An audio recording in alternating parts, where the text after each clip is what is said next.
जय शिवराय मित्रांनो, शाश्वत फार्म या आपल्या यूट्यूब चॅनलमध्ये आपल्या सर्वांचं सहर्ष स्वागत आहे. मित्रांनो, आता जून महिन्यात चालू आहे आणि आता 17 तारखेला येत्या 17 तारखेला बकरी ईद आलेली आहे. वर्षातून एकदा ही ईद येते आणि ती आपल्या मुस्लिम बांधवांसाठी तर महत्त्वाची असतेच, त्याच्यासोबत आपल्या शेळीपालकांसाठी पण खूप महत्त्वाची असते. मोठे शेळीपालक असोत, छोटे शेळीपालक असोत, घरगुती करणार शेळीपालन करणार असोत, प्रत्येक जणांच्याकडे जवळपास एखादं दुसरं बोकड तर असतंच. जास्तीत जास्त लोकांच्याकडे अशा असतंच की एखादं दुसरं बोकड असतं त्यांनी वर्षभर सांभाळलेलं असतं, जे बकरी ईदला ते विकणार असतात. का तर बकरी ईदला त्यांच्या त्या बोकडाला चांगली किंमत येत असते, जी इतर वेळेला कटिंगला देण्यासाठी किंवा यात्रा उरूस इकडं कुठंतरी विकण्यापेक्षा बकरी ईदला जर त्यांनी ते बोकड विकलं तर त्यांना 2 पैसे जास्त मिळणार आहेत, हे त्यांना माहीत असतं. त्यामुळं प्रत्येकजण जे कोण शेळीपालनात आहेत त्यातले बहुतांशी प्रत्येकजण एखादं तरी बोकड, कमीत कमी एखादं तरी बोकड आपल्या घरात आपल्या फार्ममध्ये ठेवत असतं, जे बकरी ईदला ते विकणार असतात. त्यामुळं बकरी ईद हा फार एक महत्त्वाचा सण आहे आपल्या शेळीपालकांसाठी.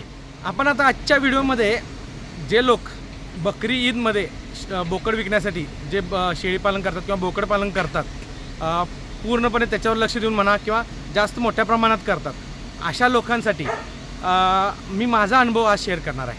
आज अनुभव भेटमध्ये आपण इतर कुठल्याही दुसऱ्या फार्मवर गेलो नाहीत, तर माझ्याच आपल्या शाश्वत फार्ममध्येच आहोत आणि इथं जे आपण ईदसाठी बोकड पालन करत आहोत त्याच्याबद्दल आज मी माहिती देणार आहे. मी गेले 4 वर्ष यामध्ये काम करत आहे. गेली 4 वर्ष मी ईदसाठी बोकड विक्री करत आहे.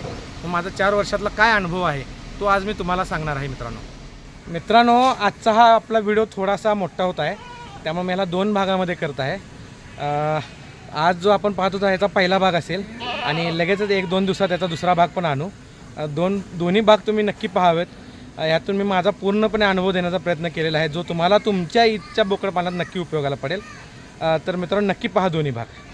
तर मित्रांनो, सुरुवातीला हे माझं जे मागं दिसतं आहे ते मुक्त संचार पद्धतीचं मी ईदच्या बोकडांसाठी केलेलं शेड आहे.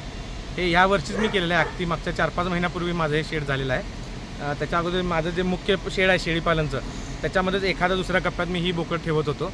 पण ह्यावर्षी मी ह्यांना जिथं आपण गाई म्हशी वगैरे बांधतो मागच्या बाजूला, तिथंच एक अर्धा भाग म्हणा किंवा थोडासा भाग म्हणा हा बोकडांसाठी मी केलेला आहे. त्यात निम्म्या भागात हा पत्रा घातलेला आहे, उर्वरित भागात त्यांना मोकळं फिरण्यासाठी जागा ठेवलेली आहे. आणि हे जे कंपाऊंड टाईप पार्टिशन तुम्ही पाहतात ते आपल्या इथं जे वस्तू अवेलेबल होत्या, काही बांबू होते, पत्रा होता, ही जाळी होती, अशा सगळ्या गोष्टी वापरून हे पार्टिशन केलेलं आहे, जेणेकरून हे बोकड बाहेर जाणार नाहीत, आत इथं फिरत राहतील.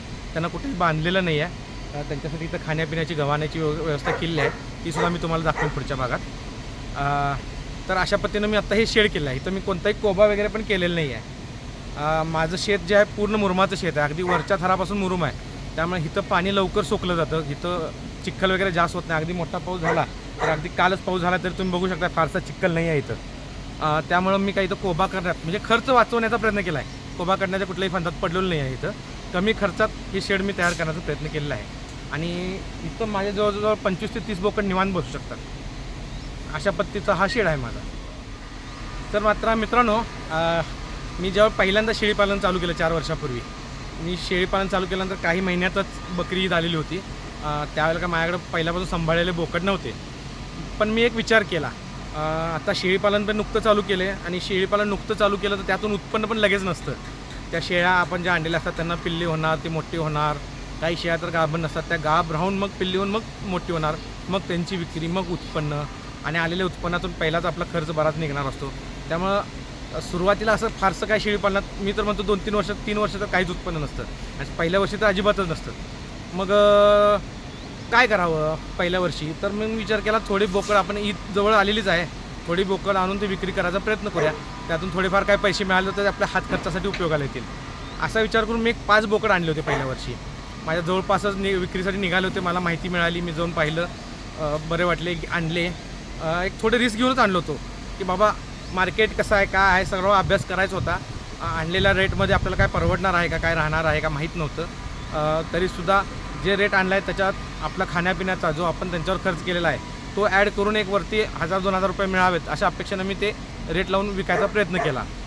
आणि सुरुवातीचं पहिल्या वर्षीचं मार्केटिंग म्हटलं तर बरेच माझे जे मुस्लिम मित्र आहेत, मुस्लिम समाजात माझे भरपूर मित्र आहेत, त्या सर्वांनी फार मोलाचं मदत केली मला पहिल्या वर्षी. त्यांना मी माझे इथले व्हिडिओ बनवून पाठवत होतो, ते त्यांच्या ग्रुपमध्ये शेअर करत होते. ईदच्या वेळेला मुस्लिम बांधवांचे ग्रुप तयार होतात, एकमेकाला ते सांगत असतात की कुठं बोकड आहेत, मी कुठून आणलो, तू कुठून आणायचं, हे सर्व चर्चा चालू असते.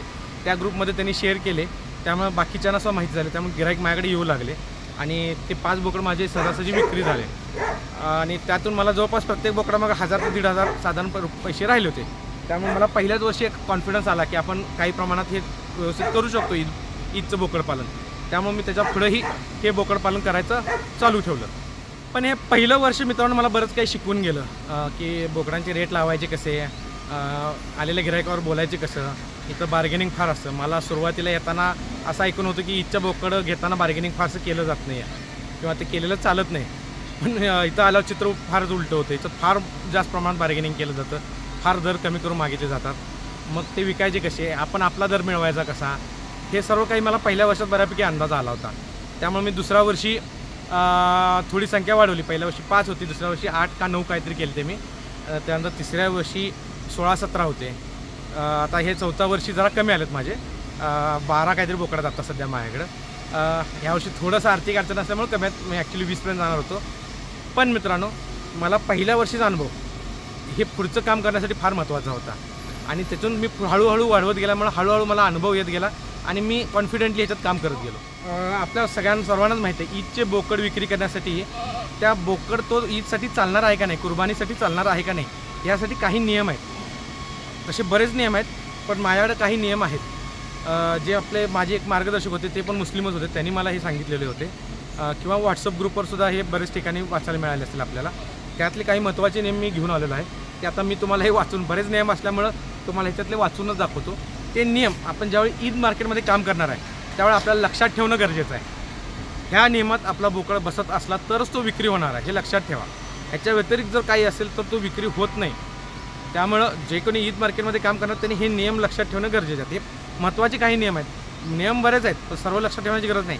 हे जरी एवढे लक्षात ठेवला तरी बास आहे. त्यातला तर पहिला नियम आहे की जो आपण बोकड विकणार आहे तो आजारी नसावा. विकतेवेळी ज्यावेळी घेऊन जाणार आपल्या इथून त्यावेळेला तो बोकड आजारी नसावा, तो तंदुरुस्त असावा, तब्येतीनं व्यवस्थित असावा, त्याला सर्दी खोकला किंवा ताप वगैरे अशा काही गोष्टी नसाव्यात त्याला, किंवा हगवण लागल्या अशा काही गोष्टी नसाव्यात. विकतेवेळी जर असा विषय झाला तर अडचणीचा विषय होतो, बोकड विक्री होत नाही. तो दुसरं म्हणजे तो जो बोकड विकायचा आहे आपल्याला तो तंदुरुस्त पाहिजे, देखणा पाहिजे, रुबाबदार पाहिजे, भारदस्त पाहिजे. म्हणजे बघितल्या समोरच्या गिरायकाला तो बोकड पसंत आला पाहिजे, अशा पद्धतीचा बोकड पाहिजे. बोकड आपला बारीक झाला आहे, तब्येतीला खराब झाला आहे, नीट त्याला चालता येत नाही आहे, तो बसल्याला उठू शकत नाही, असे बोकड ह्याला गिराईक पाहत पण नाही आणि हा चालतसुद्धा नाही असे बोकड. तिसरं आहे जखम. बोकडांना जखम चालते का नाही. मित्रांनो भूतकाळात मागं त्यांना जखम होऊन गेले असले, आत्ता ती जखम बरी झाली असले, चालतं, काही प्रॉब्लेम नाही. पण सध्या ज्यावेळी कुर्बानी करायची आहे, ज्यावेळी तो बोकड घेऊन जाणार आहे त्यावेळेला त्याच्या अंगावर ताजी जखम नसावी, रक्त वगैरे कुठून येत नसावं, हे महत्त्वाचं आहे. जुनी जखम होती ती बरी झालेली आहे, तिचं व्रण आहे, जखमेचं व्रण आहे कुठेतरी अंगावर, हे चालतं. बरेचदा गिराईक त्या व्रणालासुद्धा नाही म्हणतात, त्याच्यासमोर आपला नाही इलाज आहे, कारण त्यांनासुद्धा सगळे नियम माहीत नसतात जे लोक घेत असतात ते. पण नियमानुसार हे चालतं, व्रण असेल तर चालतं, पण ताजी जखम नसायला पाहिजे. त्याच्यानंतर आहे कान व शेपूट. बरेचदा मित्रांनो कानाला कुठेतरी कट गेला आहे, शेपूट तुटलेली आहे, असं सुद्धा असतं. तर ह्या बाबतीत एक नियम आहे, ते तो कान किंवा शेपूट बोकडाचा 1/3पेक्षा जास्त तुटलेला नसावा. 1/3पेक्षा जास्त म्हणजे जर त्या शेपटाचे 3 समान भाग केले, त्यातला एखादा भाग नसला तर चालेल, पण 2 भाग नाही तर छोटाच तुकडा आहे, चालणार नाही. कानाच्या बाबतीत ही तसं आहे. 1/3पेक्षा जास्त कान असेल काही प्रॉब्लेम नाही, चालतो. किंवा त्याला पहिला कुठेतरी कापलेला आहे पण ते आता जखम बरी झालेलं, पूर्ण वाळलेलं आहे. शेपटीचं पण तसंच आहे, तुटलेली आहे, त्याची जखम बरी झालेली, वाळलेली आहे, चालतं, काही अडचण येत नाही. पण 1/3पेक्षा जास्त शेपूट आणि कान जागेवर असलं पाहिजे. त्याच्यानंतर शिंग. मित्रांनो शिंगाच्या बाबतीत ही सेम गोष्ट लागू होते. शिंग जरी तुटलेलं असलं तरीसुद्धा ते 1/3पेक्षा जास्त तुटलेलं नसावं. किंवा काही वेळा काय होतं, लहान पिल्लं असताना त्यांचे टोप पण निघतं. शिंगाच्या वरती नवीन शिंग उगवताना जे एक छोटासा त्रिकोणी भाग येतो तो कधी कधी निघून जातो, त्याला टोप पण निघणं म्हणतात. असं बरेचदा होऊ शकतं. असं जर झालेलं असलं तर एक शिंग लहान मोठं दिसतं, एक मोठं एक लहान असं दिसतं, ते चालतं मित्रांनो, त्याला काही अडचण येत नाही. किंवा मोठे झाल्यावर शिंग तुटलेलं असतं तर ते 1/3पेक्षा जास्त तुटलेलं नसावं आणि ती तुटलेली जखम ताजी नसावी. मागं कधीतरी होऊन गेले, आता ती जखम बरी झाल्या, चालतं, काय विषय नाही. काही वेळेला बोकडं एकमेकाच्या टक्कर खेळतात, त्यावेळेला त्यांचं पूर्ण शिंग उचकुटून निघतं. अशा वेळेला असं बोकडं चालत नाही मित्रांनो. त्यामुळे आपलं जे आपण बोकड पालन करतो त्यांच्यात त्यांची भांडाभांडी मारामारी होणार नाही याची काळजी आपण घेणं गरजेचं आहे. त्याच्यानंतर मित्रांनो वय, तर ईदच्या बाबतीत बहुतांश सर्व आपल्या लोकांना माहिती आहे की 1 वर्षापुढचा बोकड चालतो. कमीत कमी वयाची अट ही 1 वर्ष आहे. जास्तीत जास्त वयाची अट तशी फारशी नाही आहे, पण पूर्ण दात गेलेला अगदीच वयस्कर म्हातारा झालेला बोकड चालत नाही आणि कोणी घेत पण नाही. त्यामुळं साधारण वय हे 1 ते 3 वर्ष किंवा 2-2.5 वर्ष ह्याच्यामधले बोकड फार चांगल्या रीतीने खपले जातात. हे माझा आत्तापर्यंतचा अनुभव आहे. नियम आहे कमीत कमी 1 वर्ष पाहिजे. मग हे 1 वर्ष ओळखतात कसा, तर बोकडानं 2 दात लावलेत का हे पाहिलं जातं. पण बरेचदा मित्रांनो बोकड हे 1 वर्ष झाल्यावर दात लावेल असं नाही आहे. ते काय काय 13, 14, 15 महिनेपर्यंत घेतात दात लावायला आणि काय काय वेळेला 9-10 महिन्याचा असताना सुद्धा दात लावतो. त्यामुळे दात हा क्रायटेरिया तितकासा योग्य नाही आहे, पण बहुतांश लोक दातावरूनच ठरवतात. किंवा तो बोकड जर भरदस्त झालेला असला, अंगाने भरला असला आणि तो 1 वर्षात दिसत असला तरीसुद्धा काही लोक घेतात. त्यामुळे वयाचा असा आहे की 1 वर्षाचा बोकड कमीत कमी दिसला तरी पाहिजे, तो बोकड चालू शकतो. त्याच्यानंतर गलोल. बऱ्याच बोकडांना आपण बघितलं असेल इथं मानेला खाली गलोल असतात. आपल्या इथं गलोल किंवा गंटी म्हणतात. 2 लोंब्या असतात खाली, त्यांना 2 असतात 1 असतात. त्या लोंब्या चालतात का नाही हे बऱ्याच ह्याच्यावर वाद आहेत. खरं तर नियमानुसार त्या लोंब्या चालतात, गलोल चालतात. ईदच्या बोकडांना गलोल असेल तर चालतात. बाकी ज्यावेळेला आपल्या हिंदू धर्मात आपण देवासाठी वगैरे घेतो तिथं बरेचदा चालत नाहीत, त्यावेळेला ते गलोलचे बोकडं नको म्हणतात. पण आपली भारताची संस्कृती अशी की ग्रामीण भागात सर्वजण एकत्र राहतात, हिंदू मुस्लिम एकत्र राहतात. मग हिंदू लोक देवासाठी घेत नाहीत हे कालांतराने मुस्लिम लोकांच्यात सुद्धा रूढ झालेलं असतं की बाबा नाही हे बहुतेक चालत नाही असं ऐकलेलं असतं. त्यामुळे ते सुद्धा म्हणतात चालत नाही. नियमानं ईदच्या नियमानं चालतं, पण तुमच्या इथले लोक घेतात का नाही घेतात हे बघून तुम्ही हे करा, तो बोकड ठेवायचा का नाही ठरवा. त्याच्यानंतर अंगावर गाठ. बऱ्याचदा बोकडांच्या अंगावर गाठी येतात, मग ती गाठ चालते का नाही. मित्रांनो गाठीच्या बाबतीत असं की गाठ ही जखमेमध्ये पकडली जात नाही, त्यामुळे नियमानुसार गाठ चालू शकते. पण गिरायकाला गाठ दिसली की गिरायक कचवं असतं. गिरायक गाठ असलेलं बोकड घेण्यात इच्छुक नसतं. आणि जरी गाठ असलेलं बोकड विक्री होत असेल तर एक काळजी घ्या की त्या गाठीतून पू किंवा रक्त वाहत नसलं पाहिजे, म्हणजे ते जखम नसावी. त्या गाठीत जखम असली तर ते बोकड जाणार नाही आहे मित्रांनो. त्यामुळे गाठीच्या बाबतीत एवढी काळजी घ्या. दुसरं खस्सी का अंडूल. काही लोकांच्यात हा सुद्धा वाद असतो की खस्सी बोकड चालतात का अंडूल बोकड चालतात. मित्रांनो ईदला दोन्ही प्रकारचे बोकड चालतात, खस्सी चालतात, अंडूलसुद्धा चालतात. आपल्या भागात आपण जिथं राहतो तिथं काय मागणी आहे बघा. बरेचदा भागात काही खस्सीच बोकड मागतात. आता आमच्या भागात असं जास्त करून खस्सी मागतात. एक हे चलन पडतं मित्रांनो. काही लोकांनी खस्सी बोकड आणलं, त्यांनी म्हटलं खस्सी चांगलं वाटलं, हे झालं की हळूहळू ते प्रचार होत जातो आणि तिथले सगळे लोक खस्सी मागायला चालू करतात. मग त्या भागात जास्त करून खस्सी मागण्याचं प्रमाण वाढतं. तसंच अंडूलचं पण आहे. अंडू बोकड काही लोक अंडूलच घेऊन जातात, त्यांना अंडूलच आवडतं. मग त्या भागात ते बरेच लोक तेच घेऊन जायला चालू करतात, ते चलन पडतं. आपल्या आपल्या भागानुसार हे प्रथा आहेत. चालायला दोन्हीही चालतं. तुमच्या भागात काय चालतं हे तुम्ही पहा. त्याच्यानंतर चंद्रकोर. हा एक गमतीशीर विषय आहे खरं तर ईदमधला. चंद्रकोरच्या बोकडाला फार जास्त किंमत येते, लाखात येते, ह्याच्यात येते असं मी ऐकून आहे. माझ्यासमोर अजून कुठला व्यवहार झालेला मी पाहिला नाही. येत असावी, मी काय त्याच्याबद्दल नाही म्हणत नाही आहे. पण ती चंद्रकोर कशी असावी याच्या बाबतीत पण बरेच लोकांना अज्ञान असतं. तो अगदी व्यवस्थित चंद्र दिसतो का असा काहीतरी वाकडा तिकडा आकार आलेला आहे, तो आपण चंद्र म्हणायला लागलो आहे. त्यामुळं ते नीट पहा चंद्रकोर आहे का व्यवस्थित, चंद्रकोर दिसत आहे का व्यवस्थित, आणि मग आपला बोकड चांदवाला बोकड आहे का नाही हे ठरवा. आणि ईदच्या बोकडांसाठी हा चांदवाला असलाच पाहिजे असं काय नाही आहे. मुस्लिम समाजात चांदला जरा महत्त्व आहे. ईदच्या वेळेला सुद्धा चांद आला आहे का नाही बघूनच ईद साजरी केली जाते.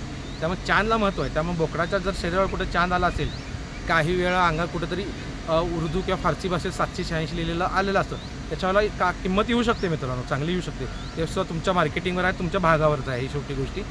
पण ते असलंच पाहिजे असं काही नाही आहे. त्यामुळे आपण आपलं काम करत राहायचं. नशिबात असेल तर एखाद्या वेळेला असे बोकडे आपल्या फार्ममध्ये येऊ शकतात.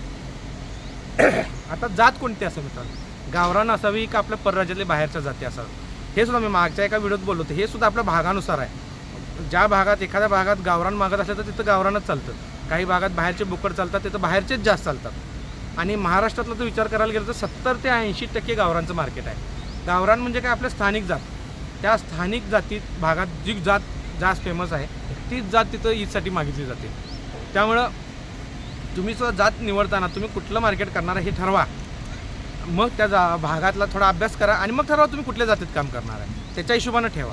तुम्ही जर तुमच्या भागात राहून पुणे मुंबईला कुठेतरी विक्री करणार असाल तर तुम्ही तिथल्या चालणाऱ्या जाती ठेवला तरी चालते. फक्त तुम्हाला तिथंपर्यंत कॉन्टॅक्ट होणार आहेत का, तुम्हाला ट्रान्सपोर्टची सुविधा करण्याची सोय होणार आहे का, ह्याचा सगळा अभ्यास करा आणि हे करा. मी माझ्या स्थानिक बाजारपेठेचा हे करतो, मी इथंच सगळे बोकड विकतो माझ्या भागातच. त्यामुळे माझ्याकडे जास्त तुम्ही पाहिलं तर जे गावरान म्हणतो, देशी म्हणतो, तेच तुम्हाला दिसतील बोकड.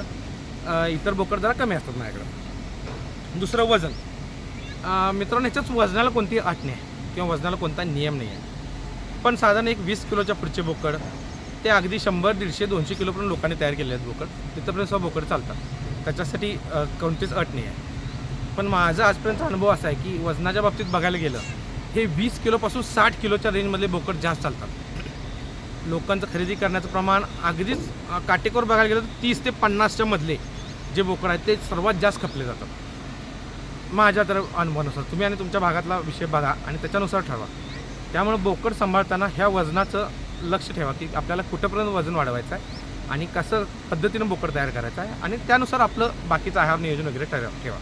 आता पुढचा भाग म्हणजे मित्रांनो, ईदसाठी शेळी किंवा पाट चालते का.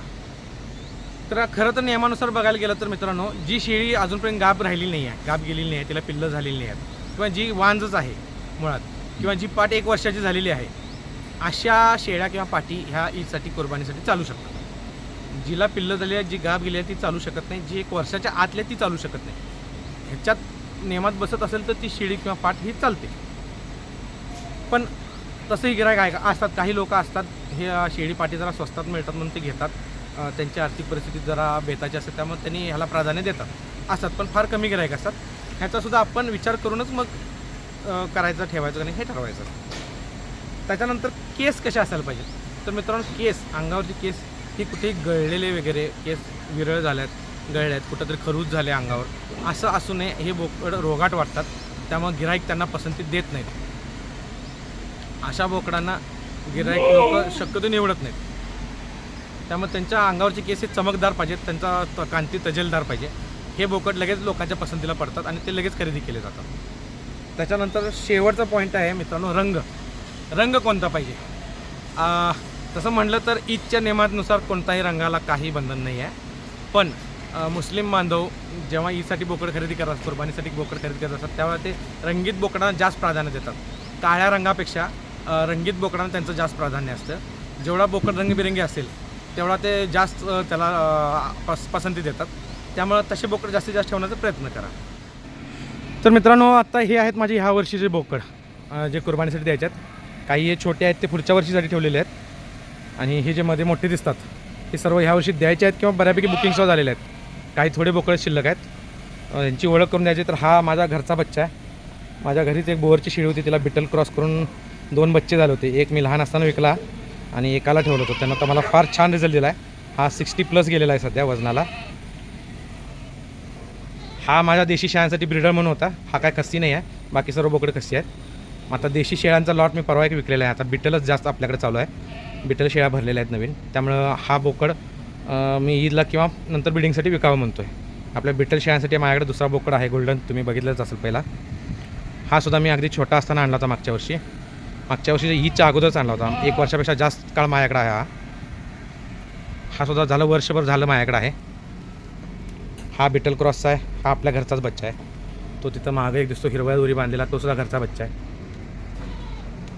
तो सुद्धा घरचाच आहे बिटल क्रॉस. असे बरेच घरचे आहेत, काही बाहेरून आणलेले पण आहेत. यावर्षीसुद्धा आता हा जो आहे पांढऱ्या कानाचा मोरकानी, तो पुढच्या वर्षी जाईल. तो आपल्या घरचाच बच्चा आहे. हे जे लाल 2-3 दिसतात ते मी परवा 1-2-3 महिन्यापूर्वी बाहेरून आणलेले आहेत. तुम्ही बघू शकता, बाहेरून आणतानासुद्धा बोकड जे आपले वजन वाढ देतील, ज्यांची तब्येत चांगली सुधारू शकते, असे बघूनच आणायचे. आता 2-3 महिन्यात त्यांनी चांगलं परत वेट गेन करायला चालू केलेले आहे. त्यामुळे पुढच्या वर्षी हे चांगलाच रिझल्ट देतील. आणि विशेष करून हा एक बोकड दाखवतो मित्रांनो. हा मी गेल्या वर्षी ईदचा बाजार फिरण्यासाठी गेलो होतो, रेट काय आहेत अंदाज घेण्यासाठी. तिथं हा छोटासा बोकड एकजण विक्रीसाठी घेऊन आले होते. हा मी बाजार फिरून येता त्यांच्याकडून घेऊन आलो होतो. आणि मध्यंतरी 1 महिनाभर हा हागवणना आजारी होता. 1 महिनाभर ह्याची हागवण थांबली नव्हती. मला सर्व प्रकारचे औषध करून झाले, कारण कळत नव्हतं. त्यावेळी ह्यानं बरंच वेट लॉस केलं होतं आणि त्याच्यानंतर पुन्हा कवर करून आता ह्यानं अशी तब्येत केलेली आहे बघा. तर ईद मार्केटमध्ये एक आहे मित्रांनो, मेहनत भरपूर घ्यावी लागेल तर तुम्हाला यशसुद्धा मिळेल. तर हे सर्व आपल्या आता सध्याच्या ईदसाठीचे बोकडं आहेत. त्यांच्यासाठी गव्हाण दाखवतो मित्रांनो. हे मुक्त संचार पद्धत असल्यामुळे अशा गव्हाणी करणं आपल्यासाठी गरजेचं आहे. मी हे बॅरलपासून गव्हाणी बनवल्यात. ह्या कशा असतात, एका जागेवरून दुसऱ्या जागेवर आपण हलवू शकतो. मुक्त संचारमध्ये फिक्स गव्हाणी काही उपयोगाच्या होत नाहीत. त्यांना हलवावं लागतं, पाऊस आला तर आत घ्यावं लागतात, इतर वेळेला बाहेर ठेवावं लागतं किंवा संख्या वाढली तरीसुद्धा त्यांना हलवून ॲडजस्टमेंट करावी लागते. त्यामुळे अशा गव्हाणी बनवून घेणं आपल्या गरज असते त्यावेळेला. आणि मुक्त संचार ही पद्धत अशी आहे की ज्याच्यात आपल्याला वजन वाढसुद्धा चांगलं मिळतं. त्या कोपऱ्याच्या बॅरलमध्ये मित्रांनो तुम्हाला पाणी भरून ठेवलेलं दिसत असेल. हा बॅरल पाणी भरून ठेवला इथं त्यांना प्यायसाठी, कधीही ते येऊन पिऊन जाऊ शकतात. तर मित्रांनो अशा पद्धतीने हे मुक्त संचार ईदसाठीचं बोकडपालन आपण करत आहे. तर हा होता आपला आजचा पहिला भाग मित्रांनो. याचा पुढचा जो राहिलेला उर्वरित भाग आहे दुसरा, तो 1-2 दिवसात नक्कीच घेऊन येतो आहोत आपण. तोसुद्धा न चुकता पहा. त्यासुद्धा मी माझे अनुभव सांगत आहे आणि महत्त्वपूर्ण माहिती देत आहे. तोसुद्धा भाग तुम्हाला नक्की आवडेल अशी आशा करतो. आणि आजचा भागही तुम्हाला आवडला असेल. आजचा भाग जर आवडला असेल तर नक्की लाईक, शेअर आणि सबस्क्राईब करा. आपल्या जवळच्या शेळीपालकांना हे व्हिडिओ शेअर करा, ज्यांच्या हे उपयोगाला येऊ शकतात अशा लोकांना. तुम्हाला आवडलं असेल तर लाईक करा. काही सूचना असतील, काहीही कमेंट असतील तर कमेंटमध्ये मला नक्की सांगा. आपले चॅनल नक्की सबस्क्राईब करा, म्हणजे येणारे सर्व व्हिडिओ तुम्हाला पाहायला मिळतील मित्रांनो. तर मग पुन्हा भेटूया मित्रांनो. चला, धन्यवाद. जय हिंद, जय महाराष्ट्र.